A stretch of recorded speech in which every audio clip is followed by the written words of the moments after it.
Right నమస్తే. జనహిత పాదయాత్ర ప్రస్తుతానికైతే చుప్పదండి నియోజకవర్గంలో కొనసాగుతుంది.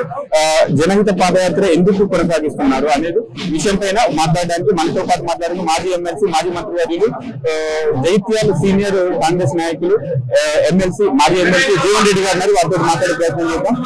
సార్ నమస్తే. సార్ ప్రభుత్వంలో మీరే ఉన్నారు, జనహిత పాదయాత్ర కొనసాగించడానికి కారణం ఏంటి? రాష్ట్రంలో కాంగ్రెస్ ప్రభుత్వం ఏర్పడ్డ తదుపరి చేపట్టబడినటువంటి ఒక సంక్షేమ కార్యక్రమాల అమలు ప్రజల్లో వాటి యొక్క రెస్పాన్స్ ఏ విధంగా ఉన్నది, ప్రజాభిప్రాయం తెలుసుకోవాలనే ఒక భావనతో చేపడుతున్నటువంటి ఒక సంక్షేమ కార్యక్రమాలను ప్రజానికాన్ని చేరవేసే అమలు చేస్తున్న సంక్షేమ కార్యక్రమం ప్రజలు చేరవేయడంలో ప్రధానంగా చెప్పంటున్నారు. దాన్ని దృష్టి ఉంచుకొని in charge general secretary Meenakshi Natarajan గారు, ప్రదేశ్ కాంగ్రెస్ అధ్యక్షులు మహేష్ కుమార్ గౌడ్ గారు ఆధ్వర్యంలో ప్రయత్నంలో ఈ పాదయాత్ర చెప్పడం జరిగింది. రెస్పాన్స్ మీరు అర్థం చేసుకుని ఎట్లా ఉంది సార్ ఫీడ్బ్యాక్? ప్రజల నుండి ఫీడ్బ్యాక్ ఎలా వస్తుంది? ఇప్పుడు గత ప్రభుత్వం అమలు చేసిన కార్యక్రమాలన్నీ యథావిధంగా కొనసాగిస్తూ అదనంగా మీరు ఒకసారి ఆలోచిస్తే డొమెస్టిక్ పవర్ కల్పనతో 200 యూనిట్ల వరకు ఉచితంగా దేశంలో కూడా లేదు చెప్పండి. ఇలా మహిళలకు ఆడబిడ్డలకి ఎదుగుతుంది ఉచిత రవాణా సౌకర్యం ఆరంభించే నుంచి తెలంగాణ వాసులు ఆంధ్రప్రదేశ్ ఎదుగుతుందో చంద్రబాబు నాయుడు గారు మమ్మల్ని అనుకరిస్తుందని చెప్పి అంటున్నాను. 500 రూపాయలు గ్యాస్ సిలిండర్ అని చెప్పి అంటున్నాను. ఇలా పేదవాడి పట్టణం పెట్టాలనే సంకల్పంలో భాగంగా ఇలా నిత్యావసర వస్తువుల అవి వినియోగపడే విధంగా సందర్భం బియ్యాన్ని దేశంలో అమలు చేస్తుంది తెలంగాణ రాష్ట్రం మాత్రమే చెప్పంటున్నాను. పేదవాడి అర్హత సూచించేటువంటి ఒక below poverty line white ration card అని చెప్పంటున్నాను. ఇవాళ అది జారీ చేస్తే మీరు గమనిస్తుంది చెప్పంటున్నాను. అలానే ఇందిరమ్మ తల్లి ప్రధానమంత్రి ఉండగా ఏదైతున్నదో పేదవాడిని ఒక సొంత ఇంటి ఒక గృహ కల్పించాలని సౌకర్యం చెప్పని భావించడంతో అది ఇవాళ మళ్ళీ తెలంగాణ రాష్ట్రం అమలు చేయబడడం జరుగుతుంది. తెలంగాణ రాష్ట్రం ఏర్పడ్డ 10 సంవత్సరాల కాలంలో అసలు గృహ నిర్మాణ శాఖనే కనుమరుగైపోయింది. పేదవాడికి ఎదించిన ఒక ఇంటి నిర్మాణం 5 లక్షల రూపాయలు ఉంటే అందులో మనకి ఇల్లు పూర్తి అయ్యే విధంగా నిర్మాణ కార్యక్రమం చేపట్టబడుతుంది. ఇటువంటి కార్యక్రమాలు దేశంలో ఈ రాష్ట్రంలో అమలు లేవని చెప్పంటుంది.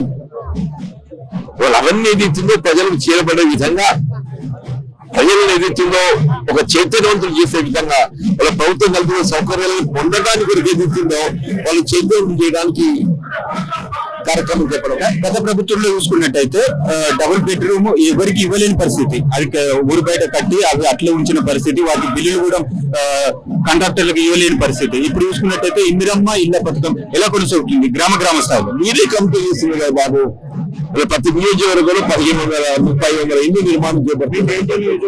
ఎవరి వేరు జగిత్యాల నాడు ఇందిరమ్మ గృహ నిర్మాణ కార్యక్రమాన్ని ఆరంభించింది కాంగ్రెస్ పార్టీ. మధ్య 10 సంవత్సరాల కాలం ఏదైతుందో ఆ ఇంటి నిర్మాణం నిలిచిపోయింది. ఎవరు ఒక ఇల్లు పంపిణీ చేయడం జరగలేదు. మళ్ళీ కాంగ్రెస్ వచ్చిన తర్వాత ఏదైతుందో అర్థాంతరం నిలిచిపోయినటువంటి గృహ నిర్మాణ కార్యక్రమం పూర్తి చేసి పేదవాళ్ళకి ఇంటి యజమాని తీర్చిన సంకల్పంగా ముందుకు పోతుంది. గృహ నిర్మాణ కార్యక్రమంలో తెలంగాణ రాష్ట్రం ఏదైతుందో 10వ స్థానంలో ఉంటుందని చెప్పి మనం తెలుస్తున్నాం.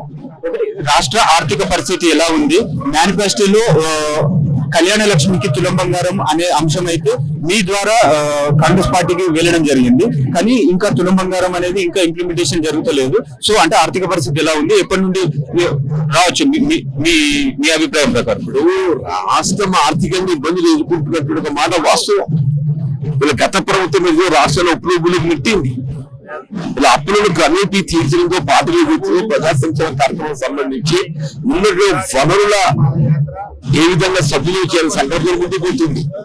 మీరు ఎలాంటి కళ్యాణ లక్ష్మి షాది ముబారక్ ఏదైతుందో అమలు చేయబడుతున్న 1 లక్ష రూపాయలకు అదనంగా తులం బంగారం కల్పించాలని సంకల్పించింది. ఇప్పుడు కేవలం 20 మాత్రం గడిచిందే. ఇవాళ ఇంకేదైతుందో ఇవాళ ఇంకా మనకు 3 సంవత్సరాల కాలం మిగిలిందని చెప్పంటున్నాం. తప్పకుండా వీళ్ళు ఎన్నికలు చేసే ప్రతి వాగ్దానం నెరవేర్చే మళ్ళీ సాధారణ ఎన్నికలు పోవడం జరుగుతుంది. ఓకే, 42% బీసీ బిల్ అయితే ఇంకా అమలు అంటే బిల్లు పాస్ కాలేదు.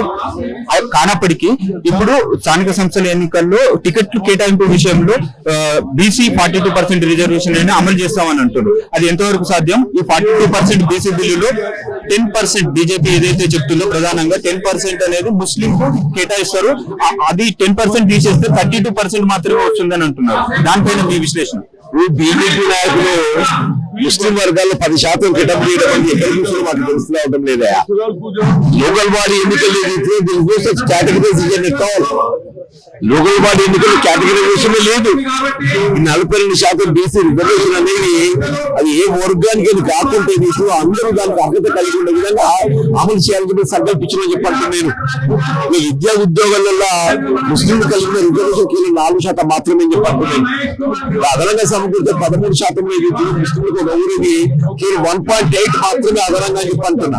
వాళ్ళకి 4 + 1.8 5.8 మాత్రమే చెప్పంటున్నాను. తెలుసుకొని మాట్లాడాలి. వాళ్ళ శాసనసభలో శాసన మండలిలో 40% గురించి మద్దతు ఇచ్చే భారతీయ జనతా పార్టీ ఒక్కసారి ఈ కార్యక్రమం అమలు చేయబడ్డట్లయితే తెలంగాణ రాష్ట్రానికి పరిమితం కాకుండా జాతీయ స్థాయిలో రాహుల్ గాంధీ గారి యొక్క నాయకత్వం ఆడుతూ విధానం ఏదైతుందో మరి ప్రజల్లో అది చేరుకుంటుంది అనే భావనతో దాన్ని అడ్డుకోవడానికి ప్రయత్నంలో భాగంగా మాత్రమే బీజేపీ బీఆర్ఎస్ కలిపి ఆడుతున్న నాటకం అని చెప్పని చెప్పడం తప్పదండి. ఒకటి చెప్పండి. మొత్తానికి తెలంగాణ రాష్ట్రంలో అయితే యూరియా కొరత అయితే కొంత ఉంది. ఇప్పుడు దాని స్థానంలో లిక్విడ్ యూరియా అనేది వచ్చింది. ఒక 40 కిలోల యూరియా చూసుకుంటే ఒక 1/2 లీటర్ నానో యూరియాను యూజ్ చేయొచ్చు. ఈ వ్యవసాయ అధికారులు ఎందుకని దాన్ని రైతులకు ఎక్స్ప్లెయిన్ చేయలేకపోతున్నారు నానో యూరియా పైన? బాబు, ఈ కాలంలో రైతులు ఆలోచన విధానం మార్పు సులువు కాదు. యూరియా కొరతను కేవలం తెలంగాణ రాష్ట్రంలో ప్రజలు కాదు, భారతదేశంలో కొరతుందని చెప్పండి. ఈవెన్ యూపీలో కూడా ఎదుగుతున్నదో బీజేపీ పాలిత రాష్ట్రంలో కూడా యూరియా కొరతలు ఎదుర్కొంటున్నారు. ఇక్కడ ఏదైతుందో రామగుండ రసాయనిక ఎరువుల ఉత్పత్తి కర్మాగారము ఉత్పత్తి నిలిచిపోవడంతో ఈ సమస్య ఉత్పన్నమైంది. దీనికి కేంద్ర ప్రభుత్వం నైతిక బాధ్యత వహించాలి తప్ప వేరెవరు కాదు. ఇప్పటికే భారతీయ జనతా పార్టీ ఈ కొరతను అధిగమించడానికి రాష్ట్రానికి కేటాయింపు చేయబడిన యూరియా వెంటనే సరఫరా చేయాలని చెప్పని డిమాండ్ చేస్తారు. స్థానిక సంస్థల ఎన్నికల్లో అంటే మామూలుగా ఏడాదిన్నర అయిందంటే సాధారణంగా ప్రభుత్వం పైన కాస్త వ్యతిరేకత వచ్చే అవకాశాలు ఉంటాయి. స్థానిక సంస్థల ఎన్నికల్లో ప్రజలకు ఏం చెప్పి ముందుకెళ్ళబోతున్నారు? మేము అమలు చేసిన కార్యక్రమాలే కాంగ్రెస్ పార్టీ పట్ల ఎదుగుతుందో ప్రజలను ఆకర్షిస్తాయి. అలా గత 20 మాసాల కాలంలో రాష్ట్రంలో కాంగ్రెస్ ఏర్పడిన అమలు చేపట్టిన కార్యక్రమాలే వీళ్ళ ప్రజలు ఏదైతుందో కాంగ్రెస్ పట్ల ఆకర్షితం చేస్తాయని చెప్పారు. 80% of the local body elections ఏదైతుందో అది ఎంపీటీసీ కానీ జడ్పీటీసీ కానీ మున్సిపాలిటీ కానీ సర్పంచ్ కానీ ఆల్ కాంగ్రెస్ పార్టీ చేస్తుంది. అంటే ఇది మొత్తానికి అయితే మేము చేస్తున్న సంక్షేమ పథకాలే మేము ప్రజలకు విశ్లేషిస్తూ ఖచ్చితంగా స్థానిక సంస్థల ఎన్నికల్లో వెళ్తాము. గతంలో డబుల్ బెడ్రూమ్ ఇళ్ల పథకం చెప్పుకుంటూ బీఆర్ఎస్ పార్టీ వెళ్ళింది, కానీ ఎవరికి ఇవ్వలేని పరిస్థితి. మేము ప్రతి గ్రామాన ఇందిరమ్మ ఇళ్ల పథకం చేపడుతున్నాం. అదే మా విజయానికి సంకేతంగా చెప్పని చెప్తున్న పరిస్థితి. ఓట్లు